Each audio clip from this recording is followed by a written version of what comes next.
Okay, everybody, welcome. This is the June 15th meeting of the Wallingford Zoning Board of Appeals. I'm going to start the meeting by saying the Pledge of Allegiance. Ray's got the flag, and I'm going to stand. We have a flag here. I pledge allegiance to the flag of the United States of America and to the republic for which it stands, one nation, under God, indivisible, with liberty and justice for all. Thank you. I'm going to read a little thing that's going to explain how the meeting is going to be run tonight. Just take me a minute and then we'll get started on the meeting. Welcome to the June 15th meeting of the Wallingford Zoning Board of Appeals. I'm going to explain how I'm going to run the meeting. First, I ask that everyone that can, please mute your microphone to keep background noise to a minimum and unmute when it is your turn to speak. I will do a roll call of all board members present, and I'll do a second roll call to announce the voting members for today's meeting. Once I call your application number, I will then ask our secretary to read all correspondence to your application. When that is complete, I will welcome you and ask you that to state your name and address for the record. After that, I will give you the floor to explain your application. Once you have completed your application presentation, I will then call on the board members one at a time by name to ask if they have any questions for you. After that, I will go to the public and call on them one at a time for comments. Once the public comments are complete, I will ask the applicant if they have anything further to add before I close the public hearing and open up to comments and action from the board. At that time, I will call on the voting members one at a time to ask if they have any further comments. After that, I will ask for a motion and a second.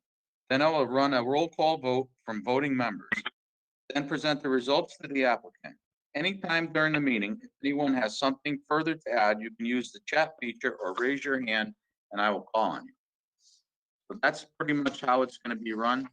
Should be pretty simple. We got 4 applications tonight and should go smooth, hopefully. Here's the ZBA pre-meeting blurb. Tonight's decisions will be published in the Record Journal on Friday, June 19th, 2020. The effective date of your variance will be Friday, June 19th, 2020.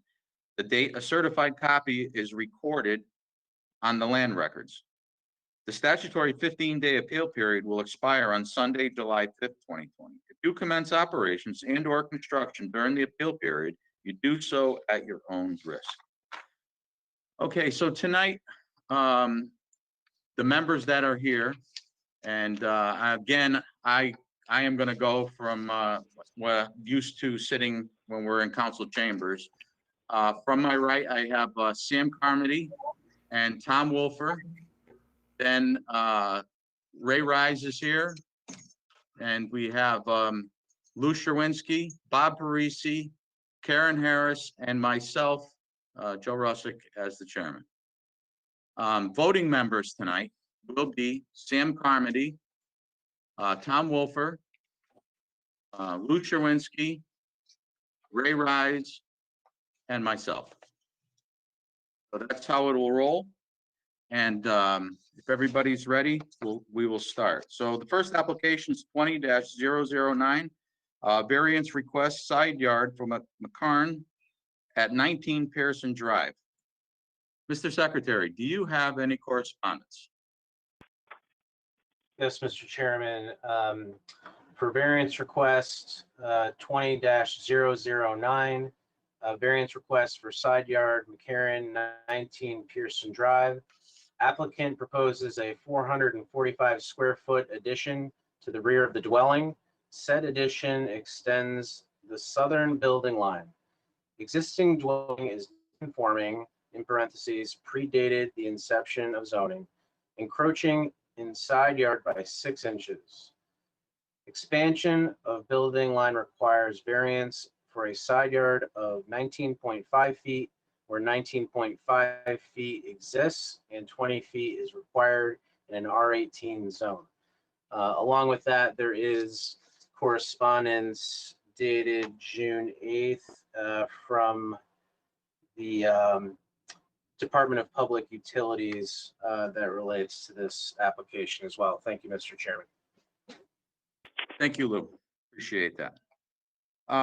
Okay, Mr. McCarn, I guess are you there?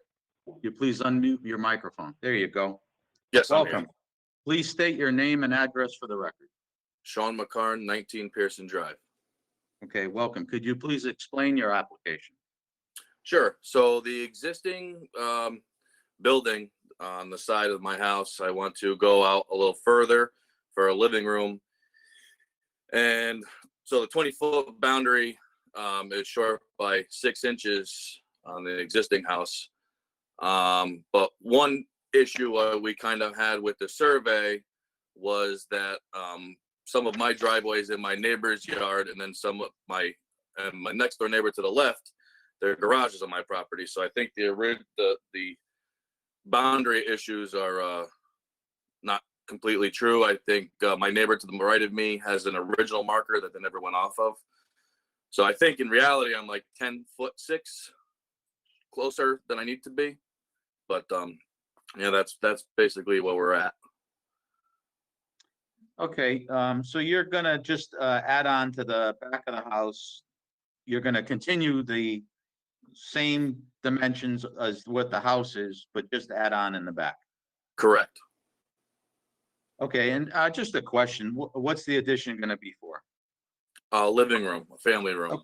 Okay, no, just in case somebody else was interested. Yep. Looks pretty straightforward. Let me may run through the board members and see if anybody's got any questions. Sam, Mr. Carmody, do you have any questions for the applicant? No questions. Okay, Tom Wolfer, do you have any questions for the applicant? No, Mr. Chairman.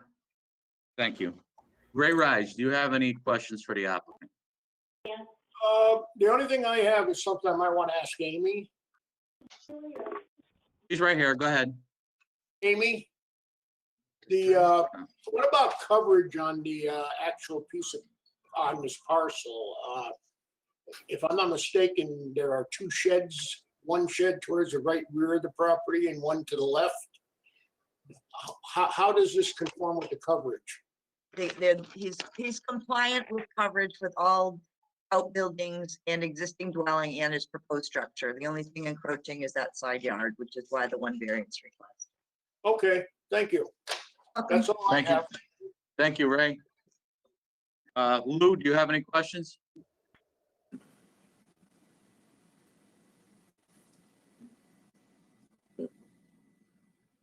Okay, your internet must be slow again.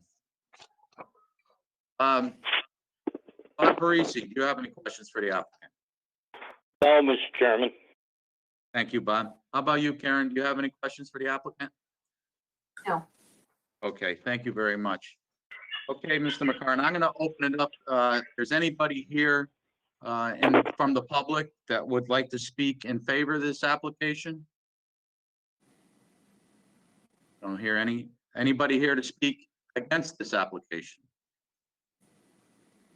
Hearing none. Mr. McCarn, do you have anything left you want to add before I close the public hearing?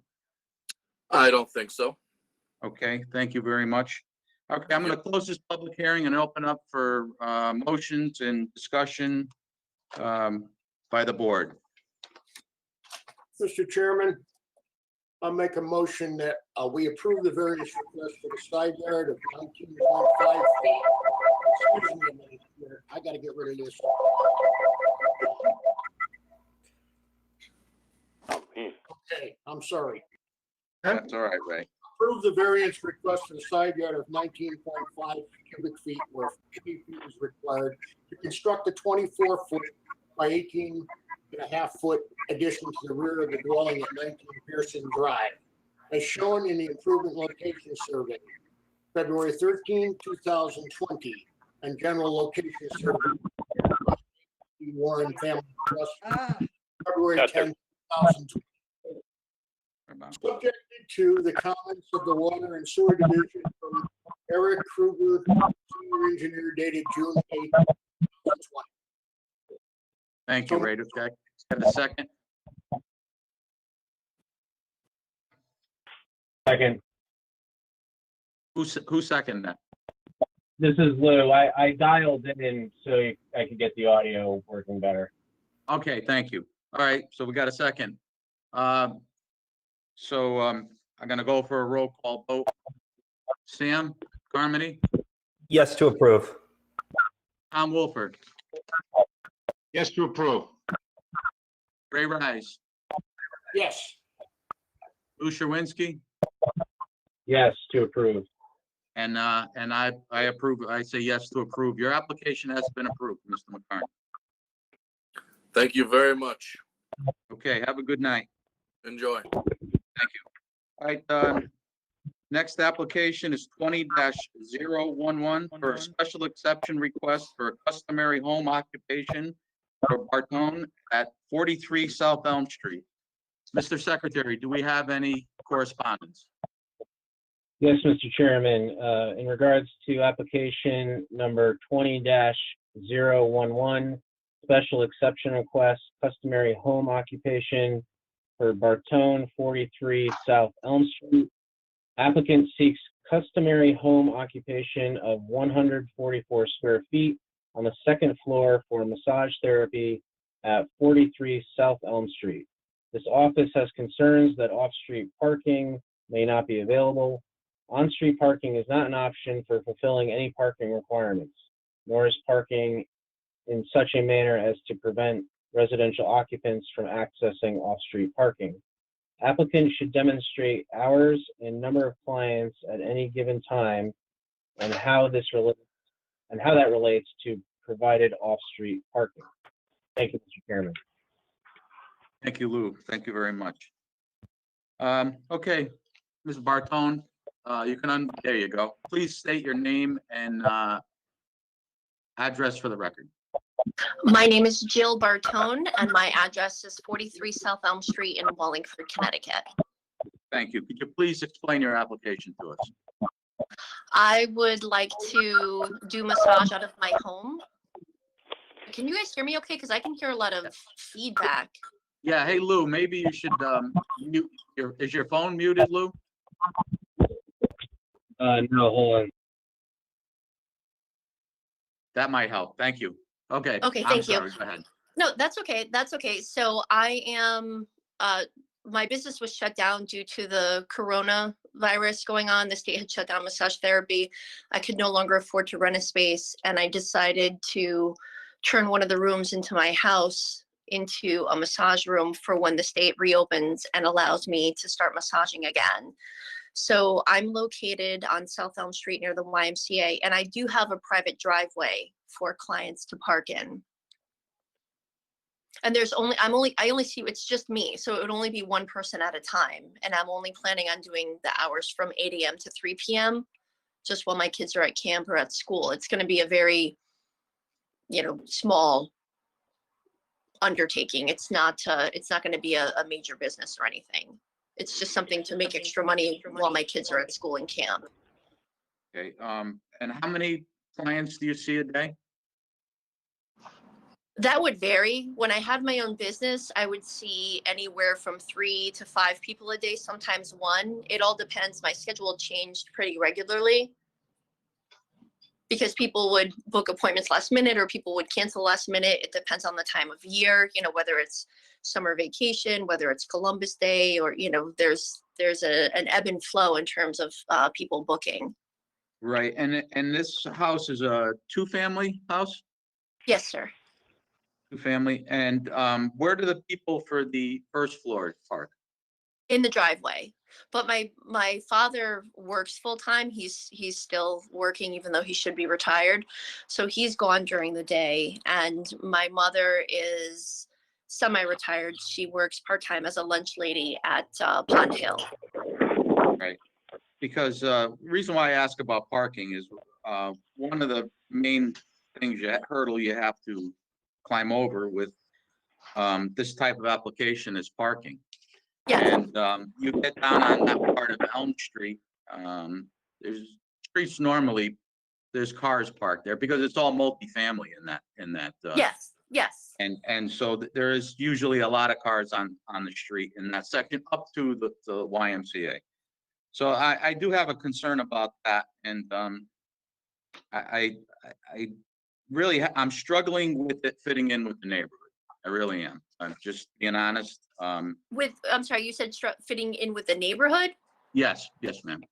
Well, Well, because I wouldn't be advertising because I already have an established clientele from when I was in business. I was renting a space here in town next to Grand Central bar or cat, what and it just wasn't a good fit for a massage therapy practice.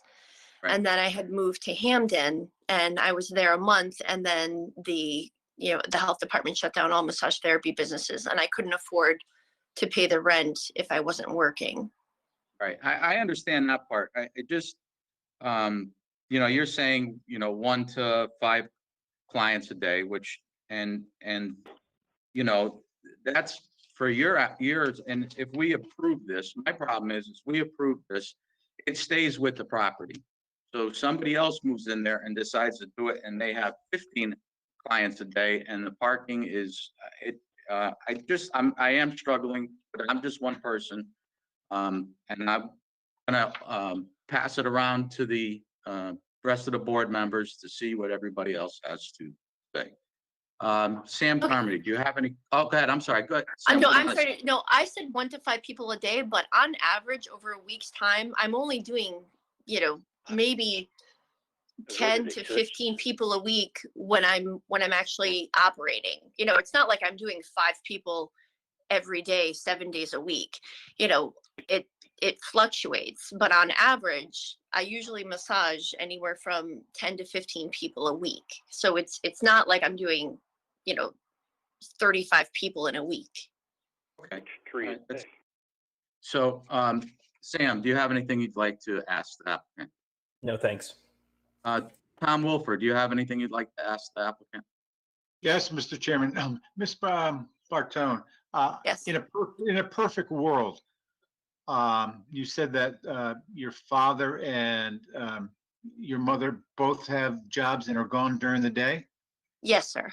Okay. What happens if, say, there is something that they're sick or they're incapacitated to go to work? The 2 cars are in the driveway. Where are your customers going to park? How many cars can fit in the driveway? That's what I want to know.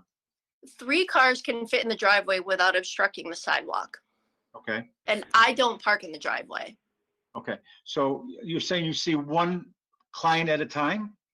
Yes, and I have at least 20 minutes in between appointments because I don't want, normally when I have my own space and I'm in an actual location, I have 15 minutes in between appointments. But once I start working out of the house, I'm going to have at least 20 minutes in between appointments so that people don't have to interact with each other, so that they don't cross paths at all. Okay. And just to verify again, you said the hours of operation were going to be 8 to 3? Yes, sir. Monday through Friday? I usually work either Saturday or Sunday, not both, just because some people who work during the week, can't get in between 8 and 3, people who have quote unquote normal jobs and work a 9 to 5. So I do offer 1 weekend day, and I take time off. I'm a single mother of 5 children. So I take time off to we'll go kayaking, we go to the beach, we go to Pataconk, we'll go bicycling. So I don't work 7 days a week. All right. So on record, we need to have something that's going to be as permanent as can possibly be. So you said 5 days, Monday through Friday, but you said you also do weekends, and that's only Right, once I'll a do week? Once a month, I'm sorry? I'm sorry, Is it the I do birthdays? work 1 weekend day, but I take off at least 2 days during the week. So can we say Monday through Saturday, 8 to 3 to have it be official? And if that's what you want to put on record, that's fine with me. It's Yes, just that sir. we need that to make our decision, that's all. Okay. And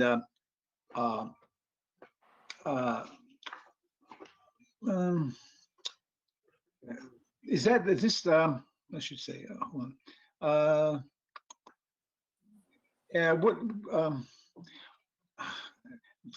What is the what is your peak time between 8 and 3, say? Is it, I would say it's late morning. I would say it's early to late morning. okay. Okay. I have no other questions, Mr. Chairman. Thank you very much. Thank you, Tom. Ray Rise, do you have any questions for the applicant? I don't know if they're questions to the applicant, but they're comments that I have.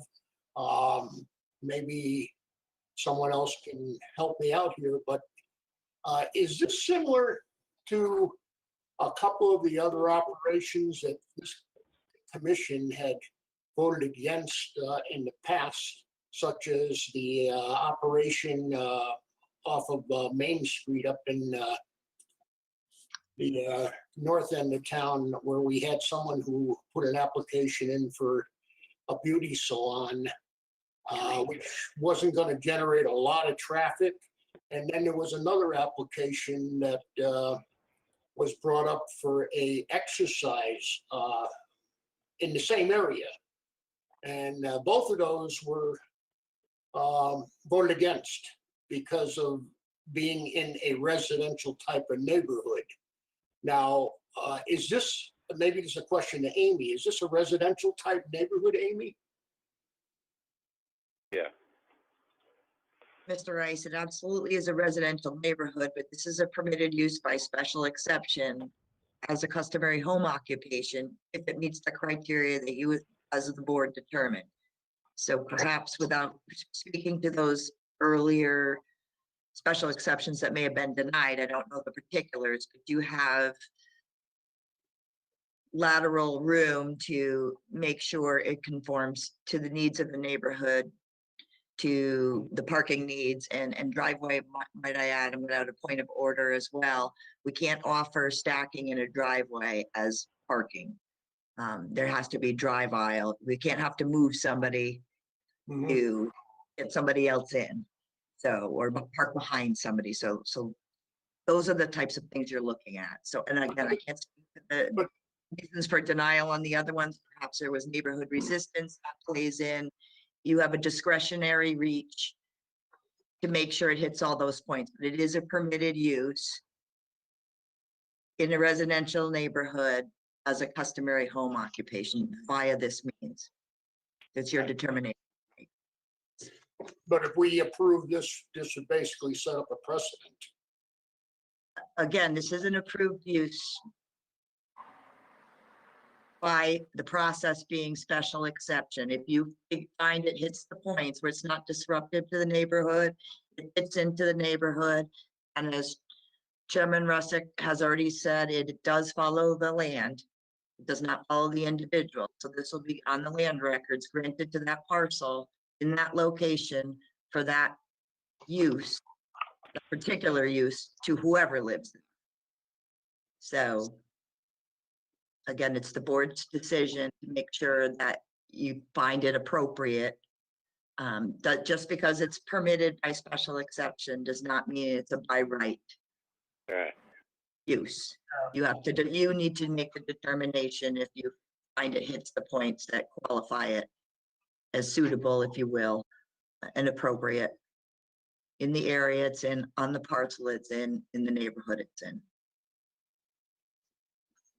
The only reason I brought this up is I did feel a little bit uncomfortable that in the past we had denied a couple of people their request, and this one seems similar. That's all I have to say, Mr. Chairman. Okay, Ray, thank you. Yes, go ahead, Ms. Bartone. On my block between, on South Elm between Center Street and Henry Street, there's the Wallingford YMCA. There's 15 South Elm, which is a medical building, and there's many businesses in there. And there's also, I don't know the name of, but on the corner of South Elm and Center Street, there's a lawyer's office, which is part of a, I don't know if it's a two-family house or a one-family house. But it is a residential area, but within a very small area, maybe a 1/10 of a mile, there's a major medical building, there's a lawyer's office, and the Wallingford YMCA.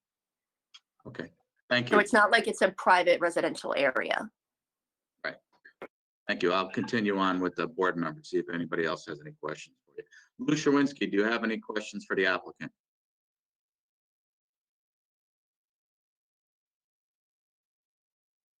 You're not, seem like you're still muted.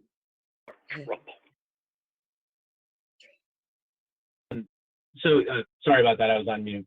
I'm That's juggling the phone and the video here. So I do share some of the same concerns that you do.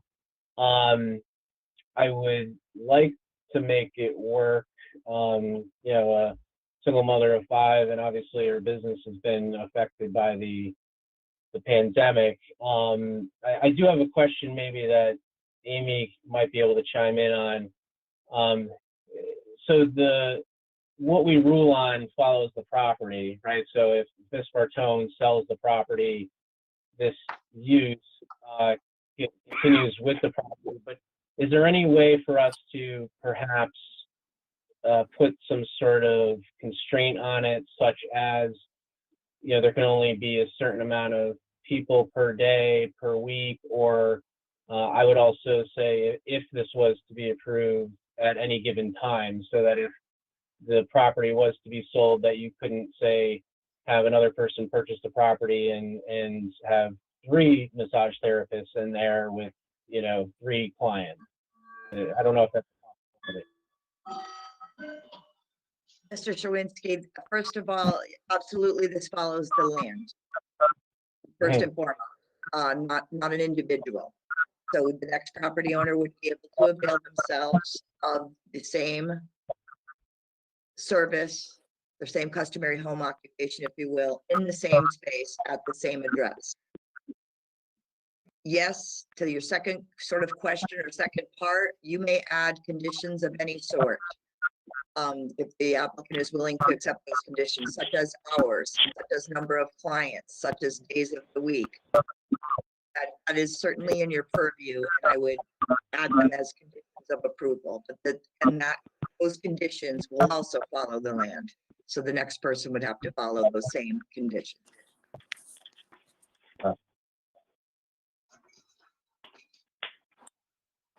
Thank you. Do you have anything further, Lou? No, thank you. Okay. Bob Parisi, do you have anything you want to ask the applicant? Chairman, I have a couple of questions. One is, you stated that the approval follows the property or the resident into the future. That's correct. Now, does that create a limiting effect that this can be used just for a massage parlor and 1 room?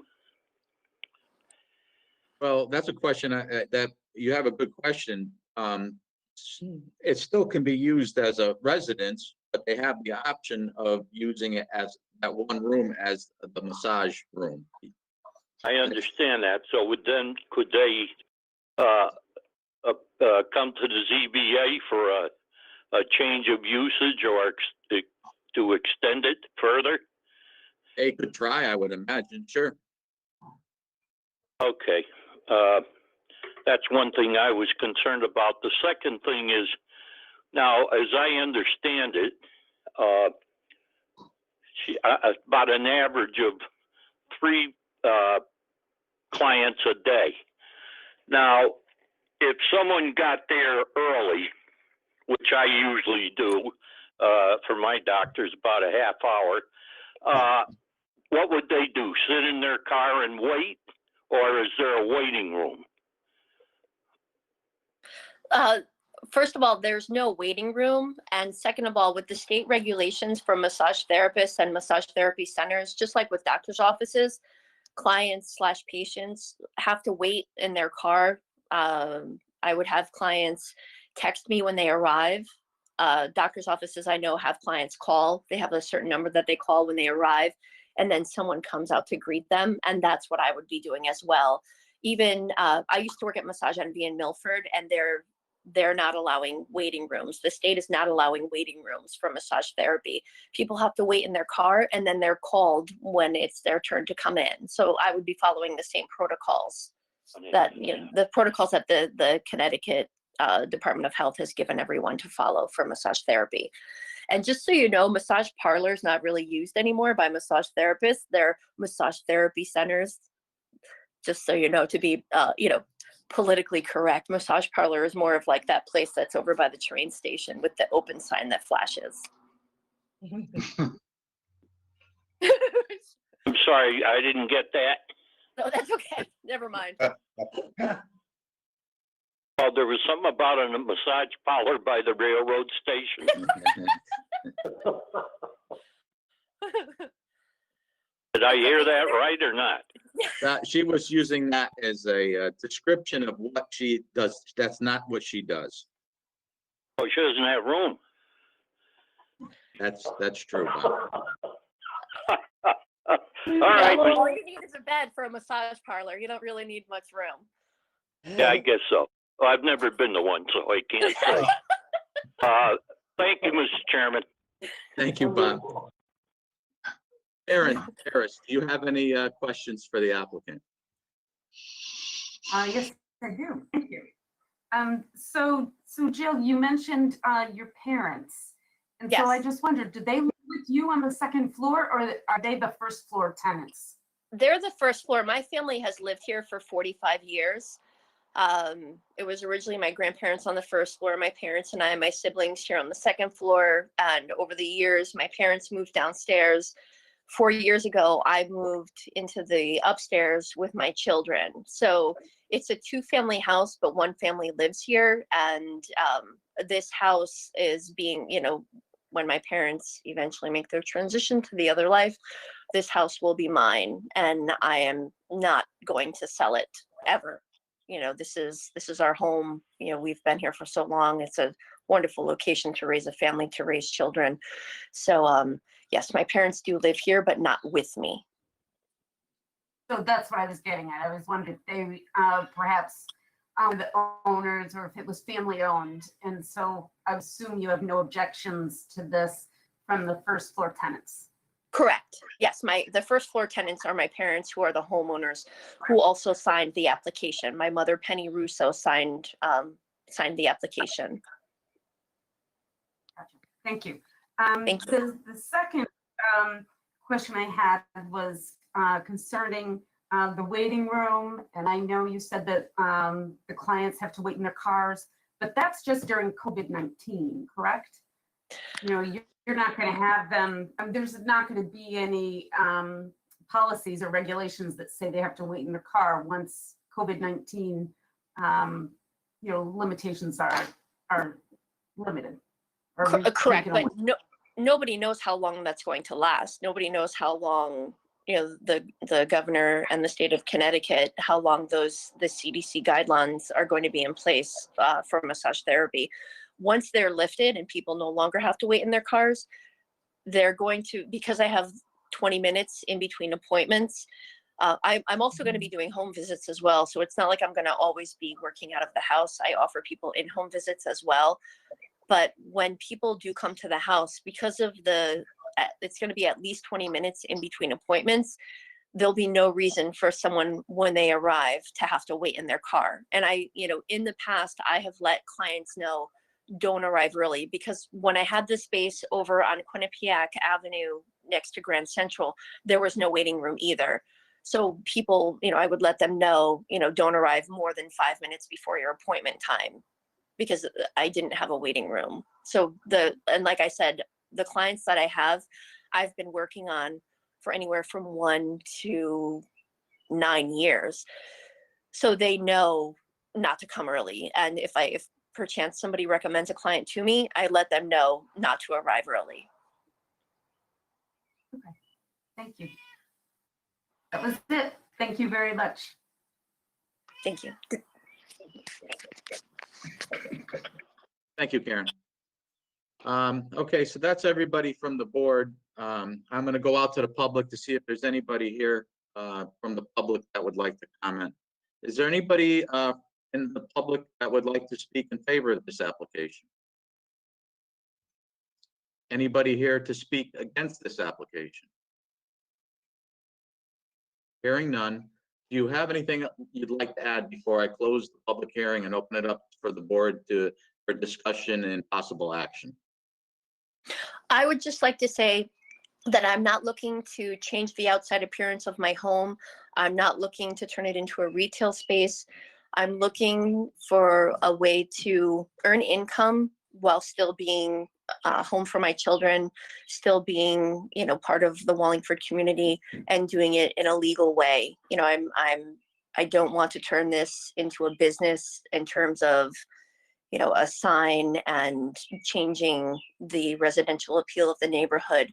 I just want to legally be able to perform massage one person at a time out of my home in order to support my family. Okay, thank you. I'm going to close the public hearing and open it up for possible discussion and possible action by the board. A couple things I'd like to say. Whoever makes a motion on this, we start with the motion to approve, okay? Just want to clear that. I know in the past we kind of sometimes, no matter what, we want to start with a motion to approve. The second thing is, just for me, on my feelings on this, I have, I do understand where she's coming from, and I am all about business. I am. I just have a hard time with the location, being on the second floor. I'm very sorry, but I'm just having a hard time with it. So that's just all I'll have to say. So if somebody wants to either comment or make a motion, open it up.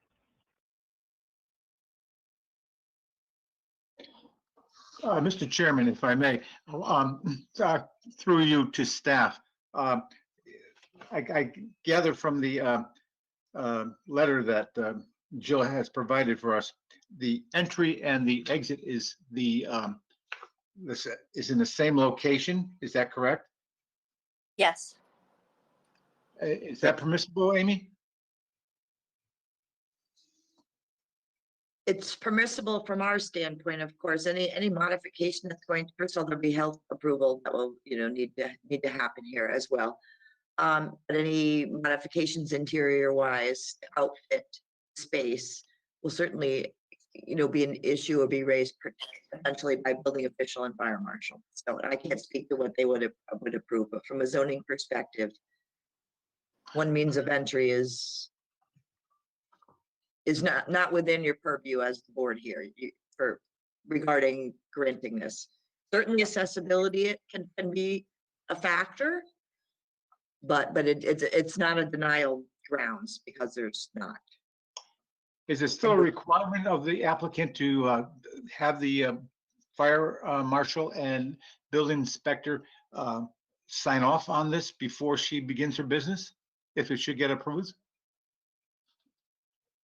Not necessarily. It depends on if she's making any modifications, because it's Gotcha. really, if it's not changing the existing space, they would have no reason to do that because there's already occupants on the second floor as a two-family. So the accessibility or ability to entry and egress by one point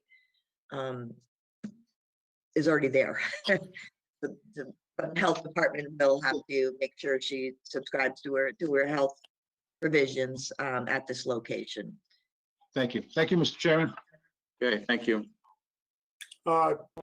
Joe, Amy, does this have, I just listened to what you said, but does this require an ADA at all? ADA compliance? Again, that would be a question, well, it's too late for the applicant. It probably does not. Okay. If that's something that you feel is a necessary requirement to be accessible, then certainly that's within your discretionary purview of what where this is located. Again, you're approving something located at this address on the second floor in this space. If something about that doesn't feel like it's workable, then you can opt to weigh, factor that into your decision. Also to speak to the reminder that the conditions though they may not have been outlined now, can be added at this point, if there are certain things, again, hours, days. But those are the factors you should consider. If that's an important factor to the nature of this business or the residents that perhaps right now are her family underneath, the impact on tenants beneath you. I mean, this is all part of what you should be evaluating to approve this. But whether or not something, the house or the structure functions today as perhaps it, like as it did years ago, or as it should, is out of your purview. We can't change the structure to accommodate things. You're looking at the use in the space at the site. Okay. But if we were to approve this special exception, is there any room to provide language that if this business stops completely, that this reverts back to just a room and not a business? Again, an approval follows the land. Whether somebody actually avails themselves of that approval, it would be the applicant's choice. Just because it's something that can be done doesn't mean she needs to do it. It means anybody could avail themselves of that space used in that manner at that address. But let's just say, for instance, she moves. The house is sold, which she said she wouldn't do. The next party coming in, they would be able to run a business up there without coming before ZBA? They would be able to run massage therapy in 144 square feet on the second floor of 43. If I'm saying the address, at that address, that's it, under whatever conditions you impose. They don't run a business there. They could do exactly what Ms. Bartone is proposing in exactly that space under the exact conditions that you impose, nothing further, without returning to the ZBA for a new approval. But anybody could conduct that. We're not granting Ms. Bartone the special exception. We're granting the land the special exception. No. Thank you.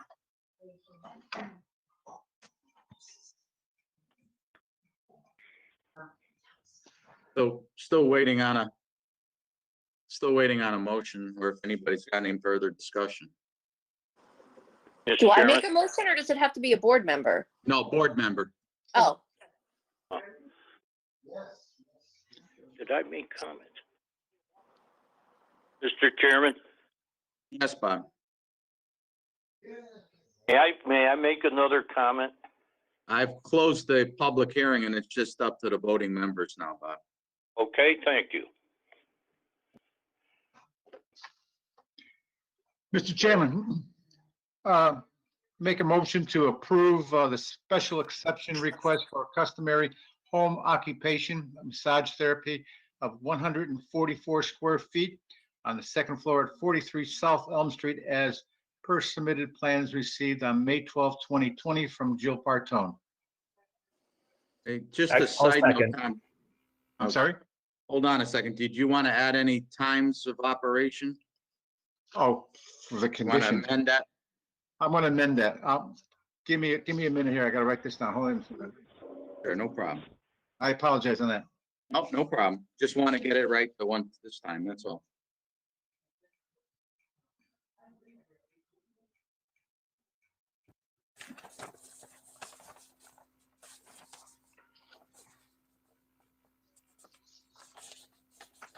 Also consider number of patients at a time. I'm ready now, Mr. Chairman, if I may have the floor again. Yes, go ahead, Tom. Special exception, I make a motion to approve the special exception request for a customary home occupation massage therapy at 144 square feet on the second floor at 43 South Elm Street as per submitted plans received on May 12th, 2020 from Jill Bartone with the following conditions. Hours of operation to be Monday through Friday, 8 to 3 p.m. Second. Okay. Mr. Carmody, Yes to approve. Mr. Wolfer, No to approve. Mr. Rise, I vote no. Mr. Sherwinski, Yes to approve. and my last vote, I vote no. Sorry, Ms. Bartone, your application has been denied. So do I get back the $260 I paid for the application? No, you don't. Oh, The this is filing a, fee will come back. How much is that? $60. okay. Sorry. So, Thank you. so I have a question. So can I still legally massage out of my house or no? Once the state reopens, it's just not, how does that work? I can't massage out of my house? Correct, not legally. No. Oh, all right. Okay. All right. Thank you so much for your time. Thank you. Next application is 20-012 variance request for a side yard for Reese at 17 Fritz Place. Mr. Secretary, do you have any correspondence?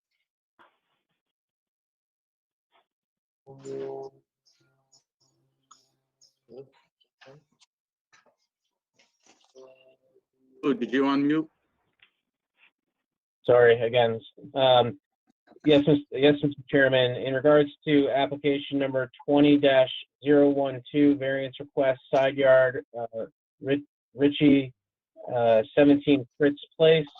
Applicant seeks side yard setback of 10.6 feet, 20 feet is required, and 34 feet exists to construct a two-car attached garage.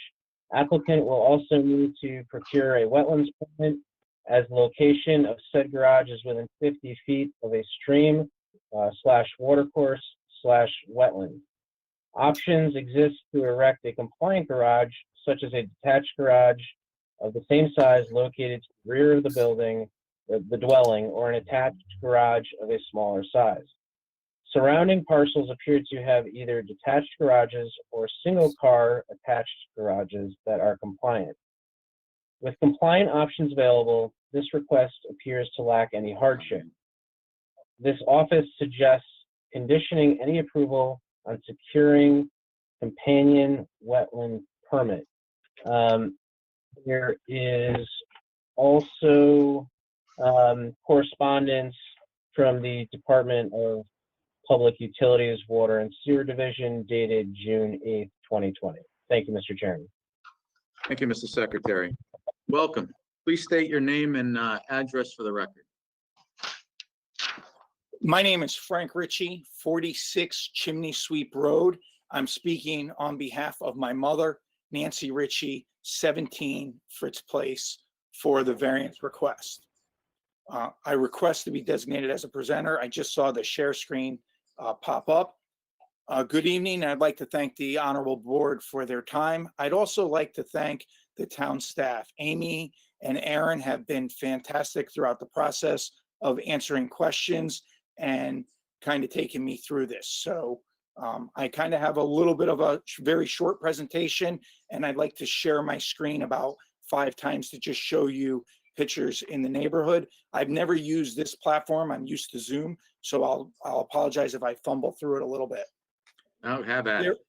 There are 3 hardships that I'd like to address. 1, the neighborhood predates the current zoning regulations.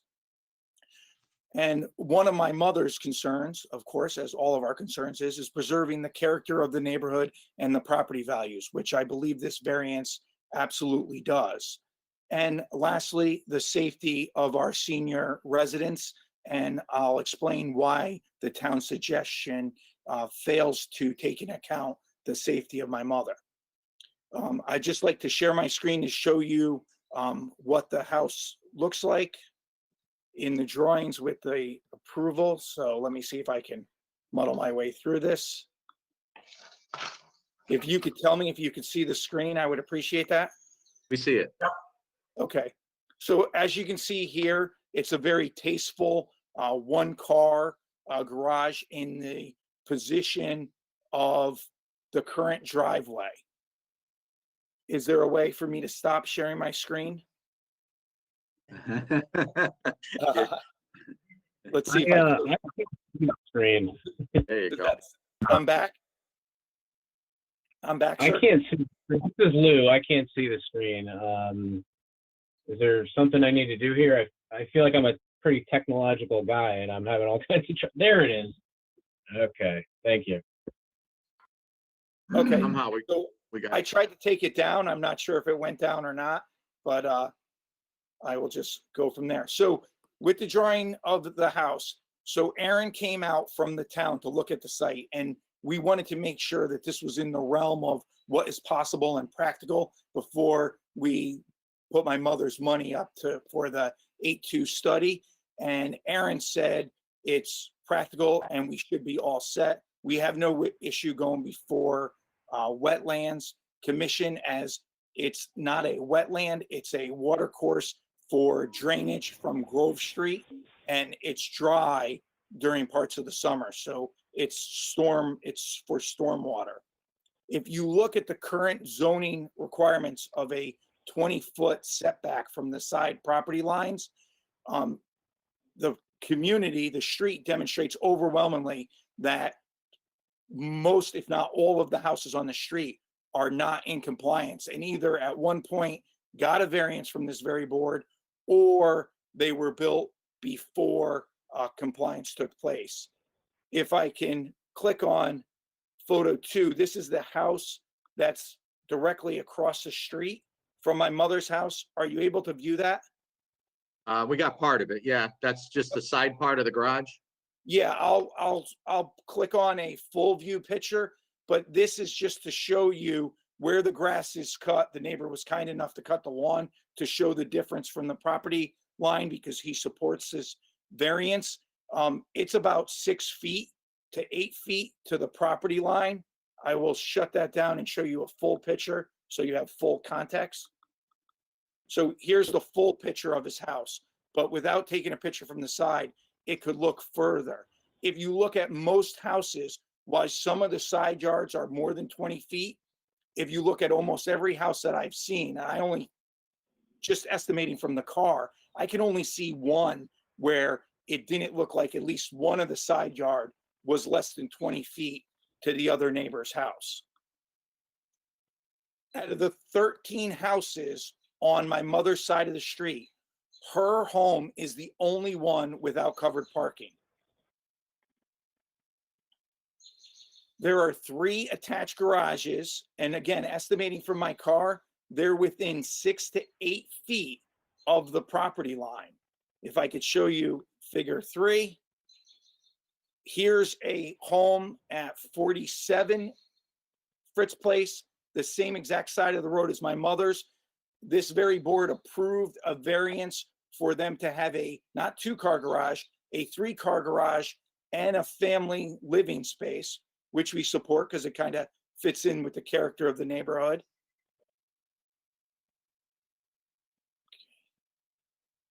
Also, if you look at 54 Fritz Place that was granted a variance, you will see that this home is only 8 foot, a fence panel to the property line, and they approved a family living area and a 2-car garage in the space. Are you all able to see the screen?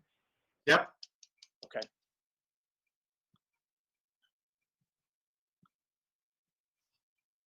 There are 5 attached and 1 has a carport, and they're all about 10 feet out of the 5 to the property line on one side. The 2 others are attached are around 18 to 20 feet. 59 has a carport at 10 feet. 55 has an attached garage about 6 feet. 51 is an attached garage with 6 feet.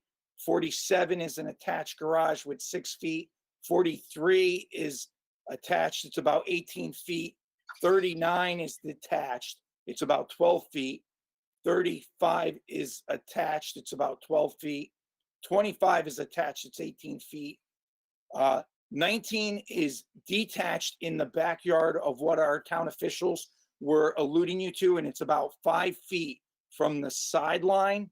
And I will speak a little bit to that. And number 11 is detached, and that's about 10 feet from the lot. Number 9 is attached by 10 feet, and number 5 is attached by 10 feet. So predominantly they're attached. And in fact, on my mom's side of the street, there's only 3 homes that are detached. Out of the 3 detached garages on my mom's side of the street, 2 of them are right next to my mom's house. So my mom actually breaks up those 2 houses with the garages in the back. Now, the town suggested my mother do the same, and I really view that as being problematic. Both of the neighbors' detached garages are the size of 3-car garages. So I have a picture of one right here for your viewing. So it's one oversized door and then a 3rd car, and it's within 5 feet of my mother's property. Both neighbors at the time talked to my father, and my father had absolutely no issue. He believed that it's private property and it's whatever they're going to use of their property is going to be fine with him. They use their garages, and their garages were designed for different purposes other than what my mother wants a garage for. My mother wants it for safety. In this case, the garage that you see on the screen is used to store a classic car where he works on it, which is great. And then my neighbor to the other side of my mother's house is a retired mechanic, great guy, and he works on his own personal cars, which we think is great and fine. But as you can see, one of the reasons I want to point you to this picture is look at what it takes for impervious material to put a garage that far in the back. It essentially takes up the entire backyard, and it requires a large area of paving that's impervious areas.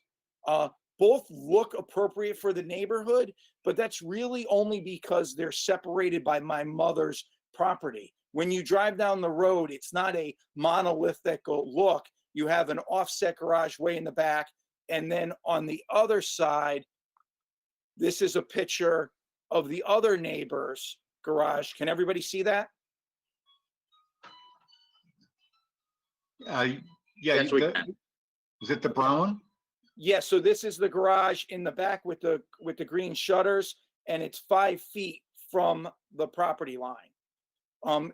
That neighbor didn't have the ability to even put a garage on the side of his house because his house is about 14 feet from the property line, and he wanted a garage, a 3-car garage where he could work on his cars. Okay, I will close those out. Okay, so when you put 3 detached garages in a row, you kind of create a look often found in Fairhaven where I work. And it's kind of a cityscape, which then changes the character of the neighborhood.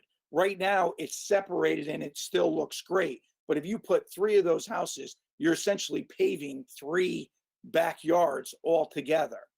This could affect property values and defeat the purpose of why my mother wants a detached garage. My mother's proposed garage will go over the existing driveway, so we're not impacting any impervious areas. There's also in my mother's yard a significant grade change of 8 to 10 feet that would require probably a retaining wall. And also in my mother's backyard, there are natural springs, which I believe may be classified as a wetland by the vegetation that grows in the backyard. So we're looking at a high cost to change that. And lastly, this leads me to my last hardship, and that's safety. The goal of any community is to keep our seniors at home as long as we can. My mother and her sister both live in the home now since my father's passed, and they're both, while they wouldn't want me to tell you their age, I think Ray went to school with them. So let's just say they're seniors and they're in their 70s. As a firefighter, I've seen firsthand how hip fractures, one of the main reasons why older people lose their independence. After a hip fracture, over 25% of patients that live in the community will no longer be able to live in the community. They'll be forced into a nursing home. The whole reason why we wanted my mom's house to have a garage is where the current driveway is on the north side of the house, and it lacks the sun for snow melt and ice.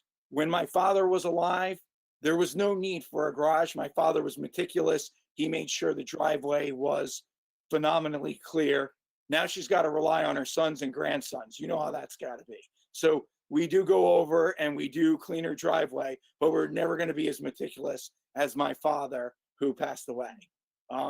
In addition, this garage is completely in line with the character of the neighborhood. I encourage everybody to just drive down the street with the additions and the 3-car garage attached. This is the only house on that side of the street that doesn't have a garage. The other houses with an attached 3-car garage, it's less than 6 feet from the sideline. Her proposed garage only has 1 garage door. It's 24 feet wide by 26 feet long. This will also allow, in the future, if we had to build a ramp inside the garage, we would have enough room to build a ramp for Mom. And it's a smaller footprint than the actual side of the house. So there's an offset. When you look at the drawing, it's not completely flat. There's an offset to accommodate the electrical. So it's smaller than the footprint. Given the hardships and living on the street before zoning regulations were enacted, and keeping with the character of the neighborhood, combined with the safety concerns, we asked this board, I'm sorry? Oh, okay, I thought somebody had a question. You're fine. Keep going. We asked that this board support and grant this variance. I believe it's a very reasonable request. And again, I thank everybody in the town for their help. Thank you. Before you lose the pictures, could you just put the picture up of what it's going to look like one last time? Absolutely, sir. Just give me one.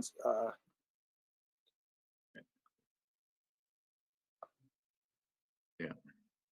So as you can see, you have 1 door, and then you have the door here, which gives us the space by that chimney to go around and put a ramp if we need to put a ramp up for Mom. Okay. That's good for me. I would just wanted to take a second look at it, that's all. And did you figure out how to get rid of this? I haven't. I don't see a button to get rid of the share. I apologize. I'm not familiar with this platform, so I'm kind of Trying to see if I can Is there a way that the host could stop take web it? sharing? No.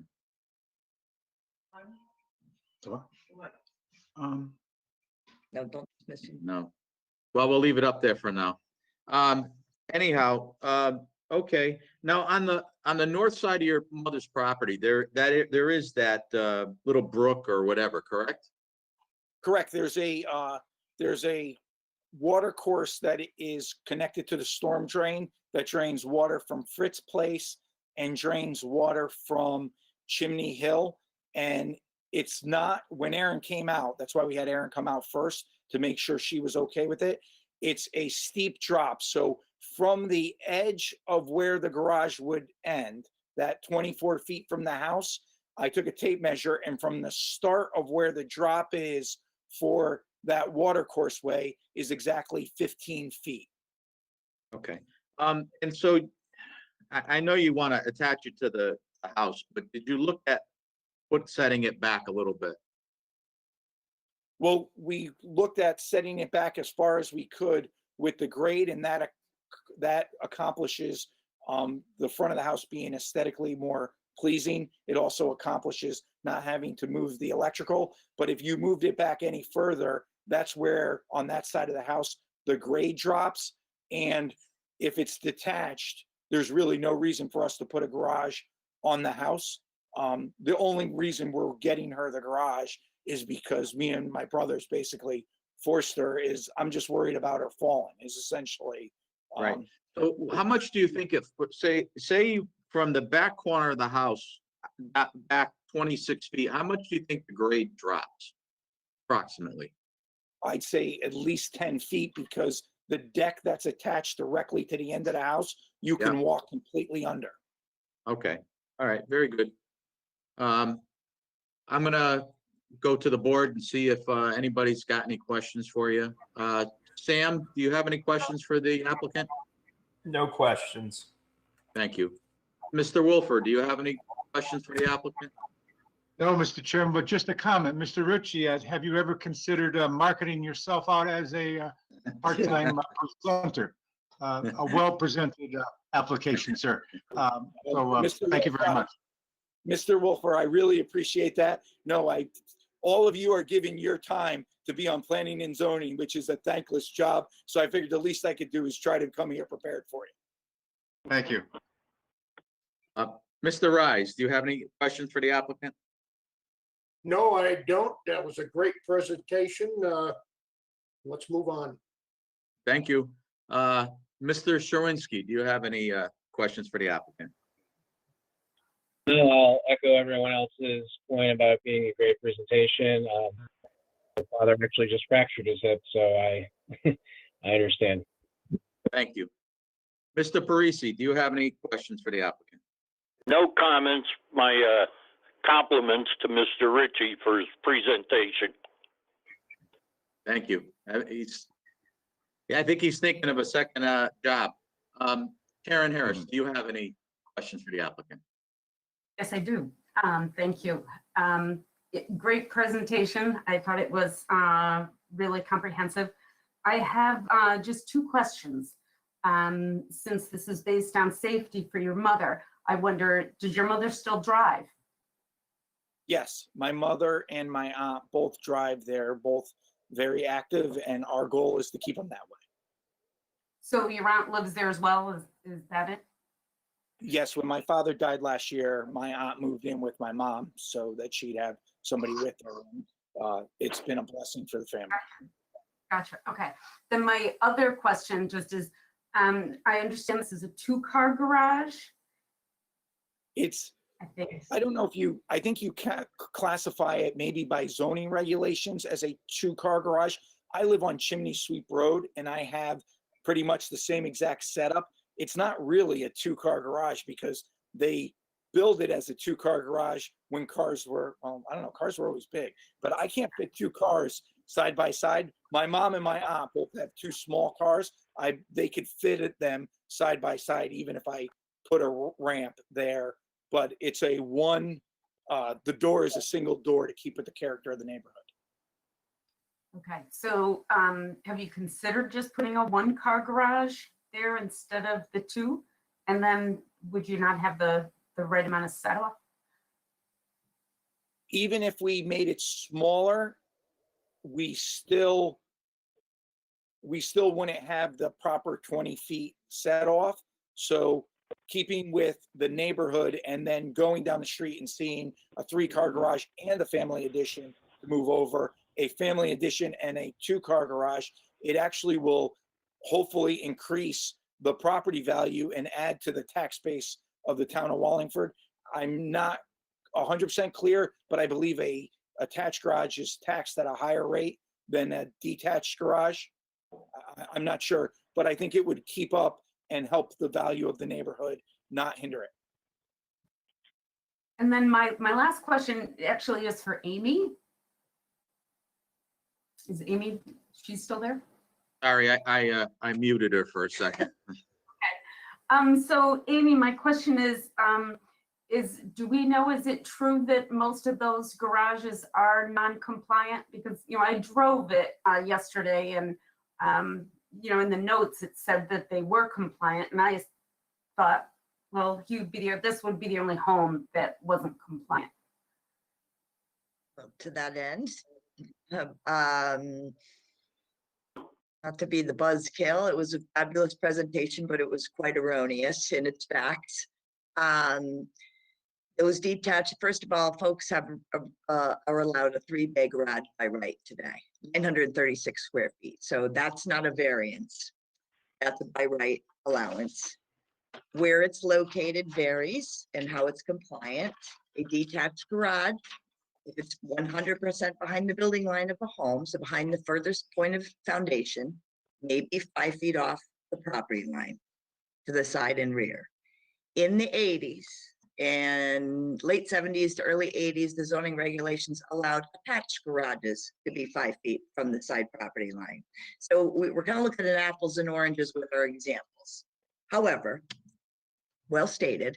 So those the two neighbors on either side of the budding neighbors to 17 Fritz both have those detached garages, and they were not required to have any variances to do so. I can't speak So to they all the are other properties. They're just allowed by right to have a detached garage be closer. The setback rules are different.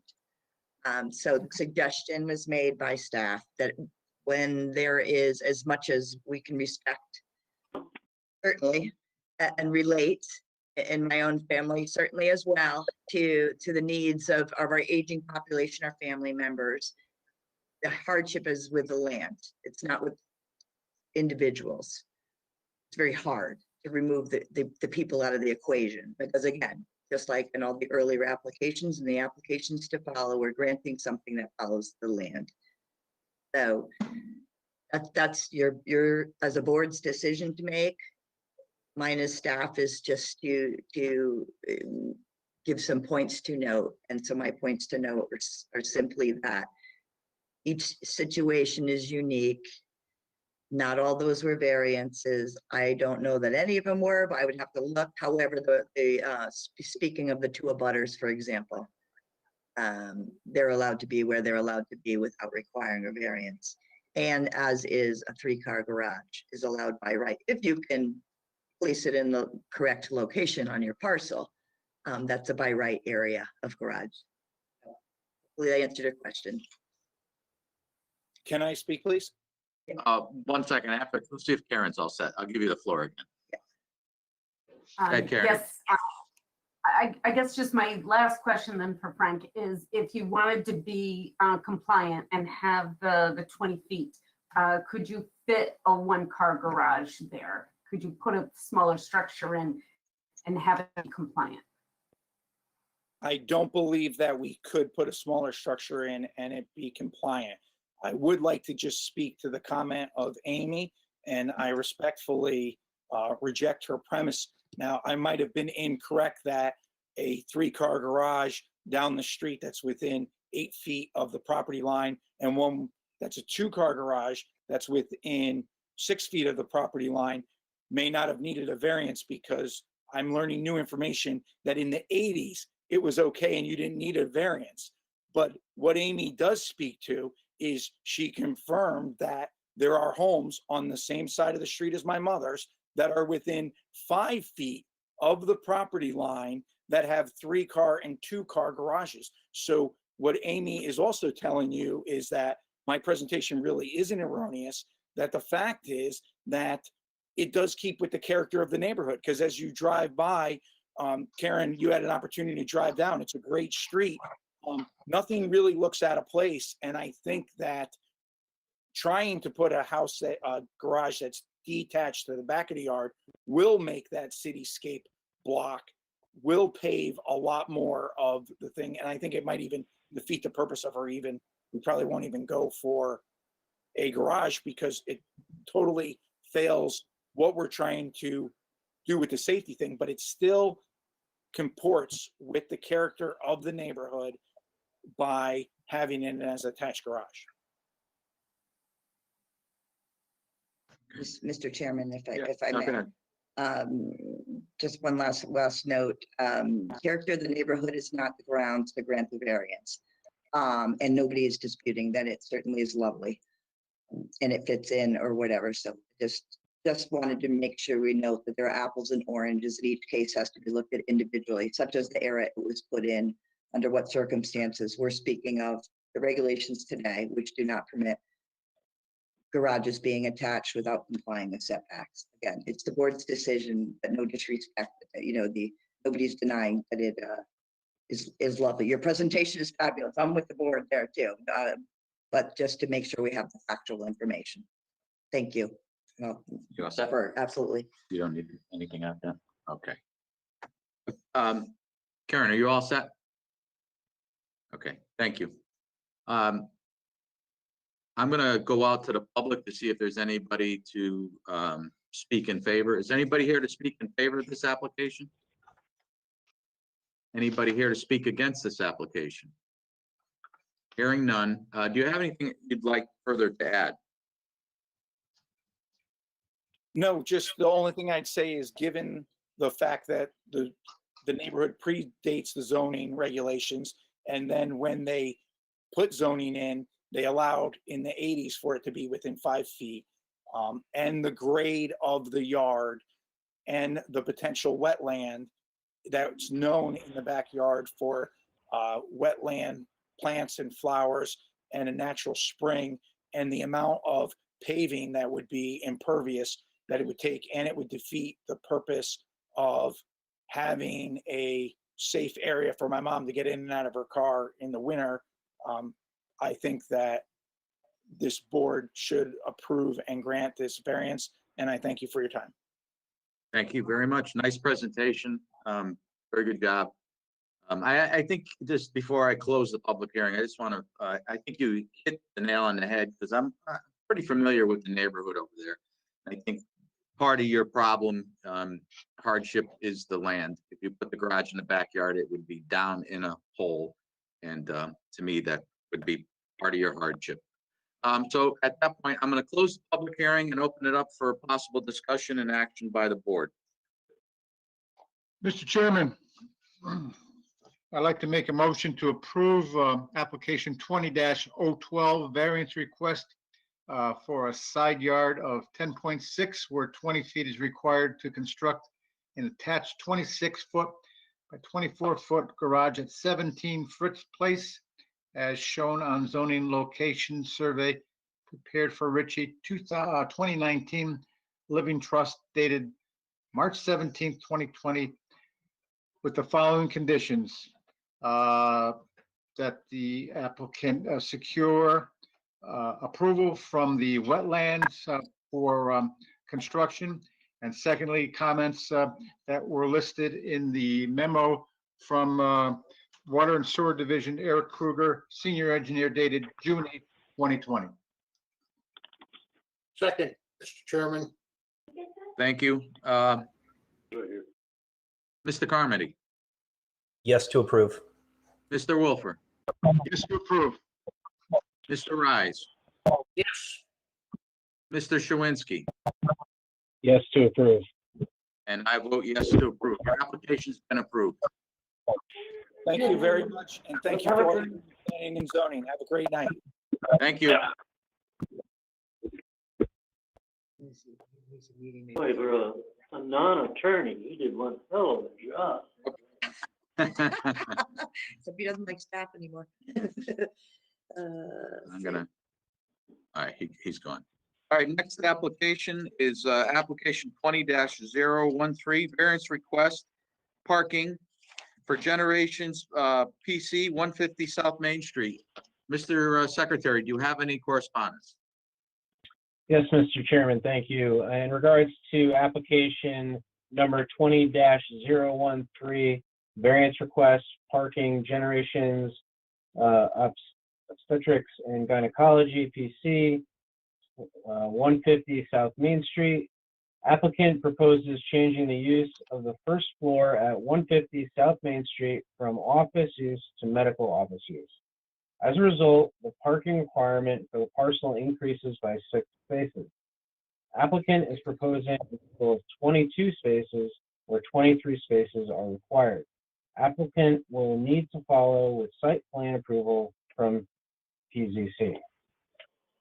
And that is it. Thank you, Mr. Chairman. Thank you, Mr. Shawinski. I just, there was a last minute letter. Lou, if you're still, you're gonna have to mute here. I think you're the one. There was a last minute letter sent in, and I'll just read it. It's from the Wallingford Elks Lodge, 1365. Dear Sarah, Madam, Wallingford Elks Lodge number 1365, benevolent and Protective Order of Elks, owner of 148 South Main Street, Wallingford, Connecticut, has no objection to the variance request from Generations Obstetric, Gynecology PC. We welcome them to the neighborhood. The Board of Trustees, Richard G. Okay, whoever's presenting this, please state your name and address for the record.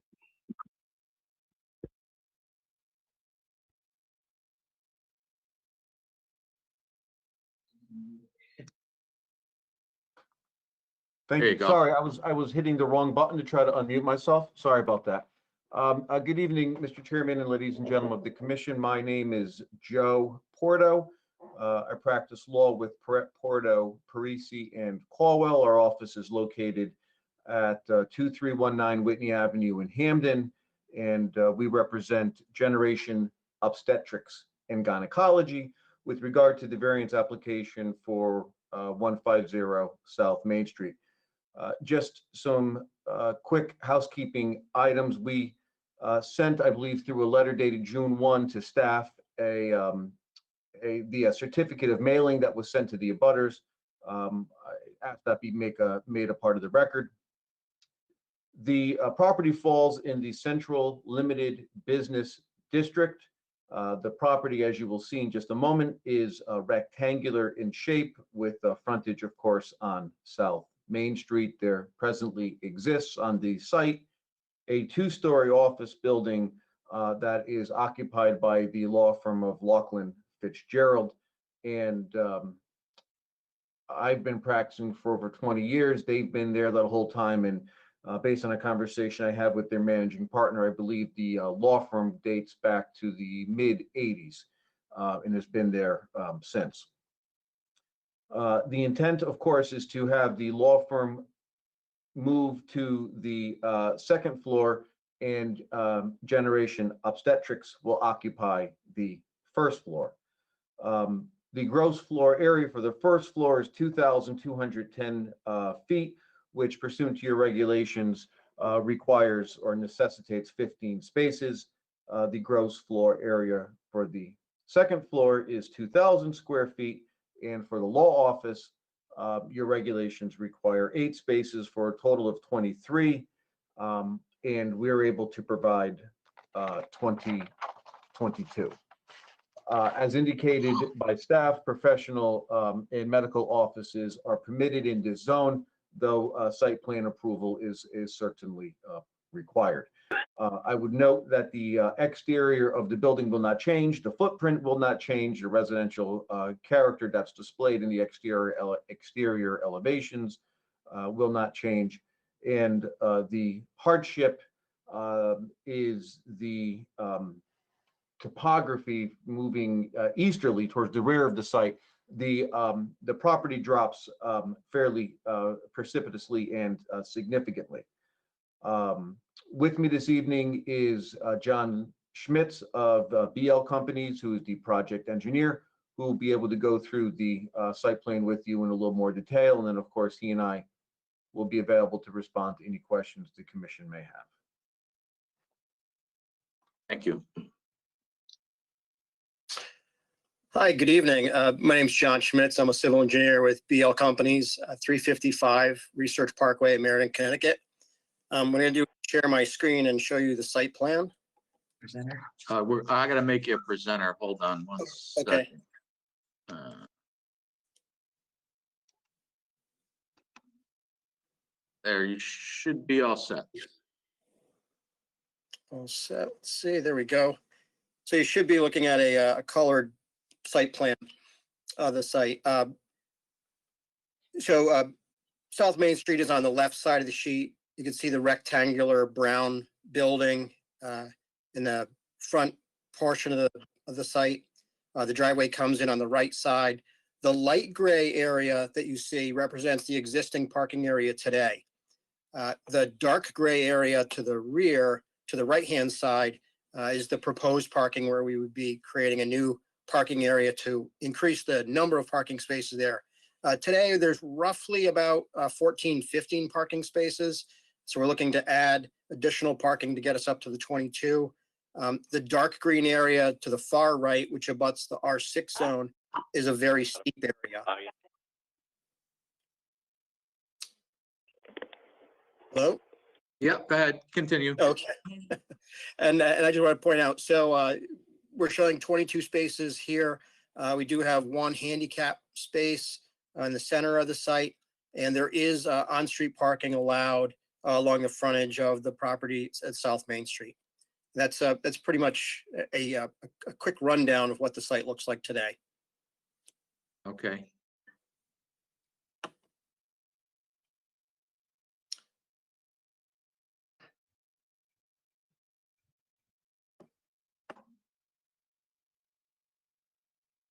You want me to get rid of this? Yeah, yeah, unless you want to leave it up, that's fine with me.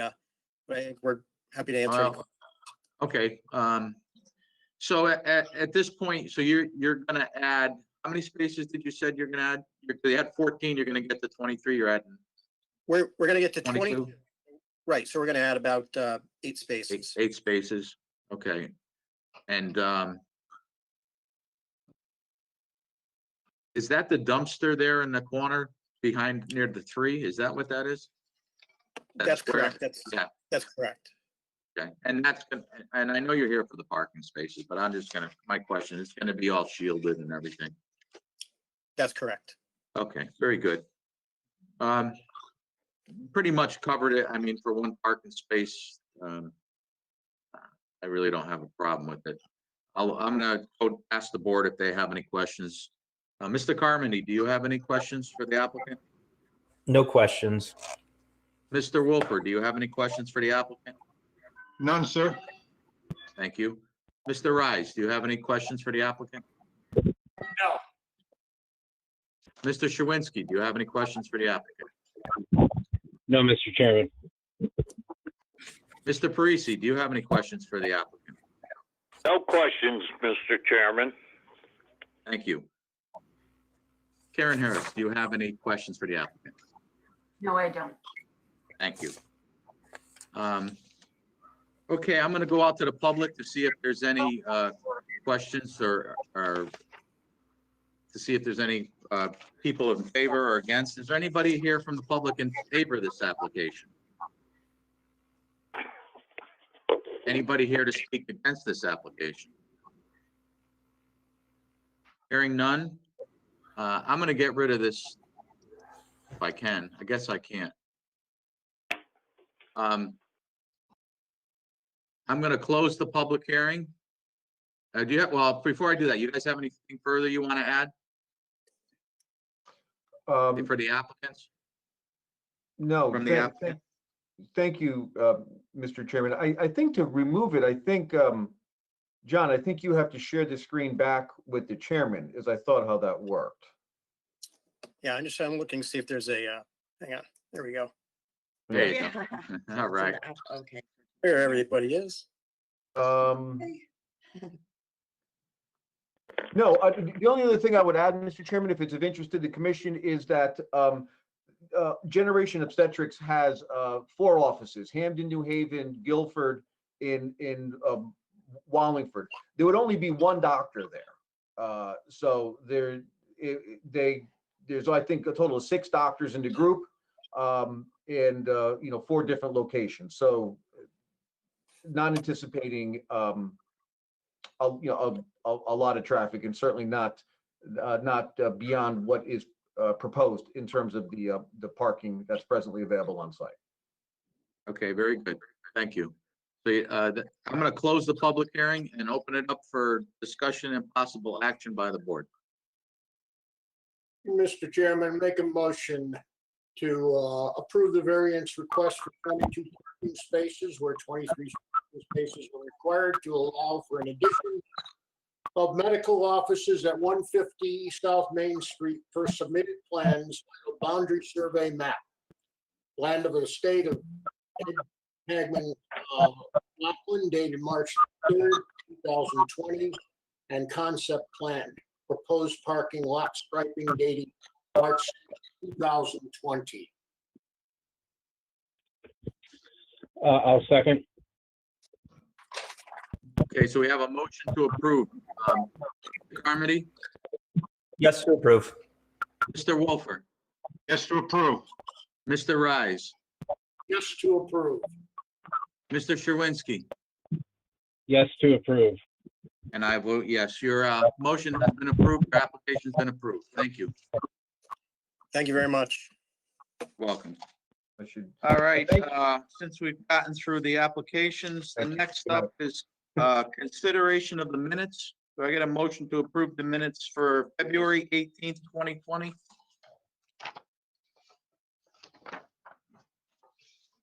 Mr. Chairman, make a motion to approve the minutes from, let's see. What was the date again? I'm sorry. February 18th. I'll do them separate because they're listed separately. Okay, February 18th, 2020. All in favor? Aye. All right, can I get a motion to approve the minutes for May 18th, 2020? Mr. Chairman, make a motion to approve the minutes of May 18th. All in favor? Aye. All right, election of officers. I know it's June, but I think it's the first time we've actually put it on the agenda. And so do I hear any nomination? Mr. Chairman, I'm going to put the name of Joe Rusick in nomination for ZBA chairman. I've known Joe for a while. He's done a good job as chair. And I think he deserves to be chairman again. Thank you, Ray. I'll second. All in favor? Aye. Thank you. I'm gonna make a nomination of Ray Rice as vice chair. I also have known Ray for a while. Does his homework, does a good job. So I'm nominating Ray, vice chair. Second. All in favor? Aye. Congratulations, Ray. And then I'm gonna nominate Lou Sherwinski as secretary. Lou's new, but he's been an alternate for a while. And I think Lou's gonna fit right in, and so far he's stepped up to the plate and done a good job. Second. All in favor? Aye. Aye. Well, welcome, but I also last want to welcome Karen Harris. She's our new CBA member. Karen's very interested in joining us and putting her part, and I could already tell from the first meeting she comes prepared. So welcome, Karen. Thank you. Glad to be a part of this. Welcome. Welcome, Karen. Thank you. So at that point, I'd like to make a motion to adjourn. Second. So moved. All in favor? Aye. Aye. Well, one thing I wanted to add before, I'll let it go, but I also want to thank Amy again. Through all this, she came out, delivered our packet. I call her up, ask her, she emails us the links. So I just want to say thank you to Amy again. Thank you, Amy. Thank you, Amy. Mr. Chairman, Okay. Mr. Chairman? Covered it. Mr. Chairman, may I address through you a comment to Amy? Amy, I apologize for bouncing out of my house to welcome you the other day when you delivered. I didn't have my mask on. I apologize from the bottom of my heart. I knew you had it on, so I should have just let you drop it off on the swing, you know. But No apology necessary. It certainly was nice to see a couple actual live faces when I delivered, so. Duly Thank you. noted, thank you. thank you, All Mr. right, Chairman. everybody. Thank you. Good Have a good night. night. Aye. Good night. Adios. Have a good night. Bye. Bye, everyone.